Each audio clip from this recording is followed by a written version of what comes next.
দক্ষিণেশ্বরগামী মেট্রোতে ভয়ঙ্কর দুর্ঘটনা ঘটলো। কি হলো বিস্তারিত জানবো। আর জানার আগে ভিডিওটিতে অবশ্যই লাইক করুন। কটি লাইক করবেন? 10টি লাইক করে দিন আর 15টি শেয়ার করুন। আর চ্যানেলে নতুন হয়ে থাকলে অবশ্যই সাবস্ক্রাইব করে পাশের বেল আইকনটি অবশ্যই অন করে রাখুন। ফের কলকাতা মেট্রো রেলে কিন্তু আত্মহত্যার চেষ্টা। এবার চালকের তৎপরতায় কিন্তু বাঁচানো গেল প্রাণ, কিন্তু আধা ঘন্টার মতো মেট্রো গেল থমকে। দক্ষিণেশ্বর পর্যন্ত মেট্রো কিন্তু স্বাভাবিক থেকে বলে জানা যাচ্ছে, আর নিউ গড়িয়া পর্যন্ত কিন্তু স্বাভাবিক ছিল।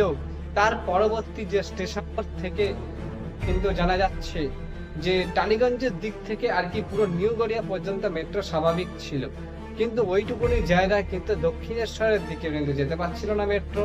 যেহেতু নিউ গড়িয়ার থেকে আসার পরে রবীন্দ্র সদন স্টেশনে আত্মহত্যার চেষ্টা করা হয়েছে, তাই জন্য কিন্তু একটু থমকে গেছিল মেট্রো।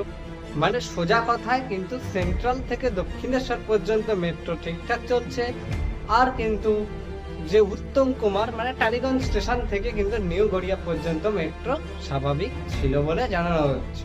তাহলে আজকের এই ভিডিওটি আপনাদের কেমন লাগলো অবশ্যই কিন্তু কমেন্ট করে জানাবেন। আর ভিডিওটি যদি ভালো লাগে তাহলে অবশ্যই চ্যানেলটিকে সাবস্ক্রাইব করে নেবেন আর পাশের বেল আইকনটি অবশ্যই অন করে নেবেন। দেখা হচ্ছে নতুন কোনো ভিডিওতে, ততক্ষণের জন্য সবাই সুস্থ থাকবেন, ভালো থাকবেন।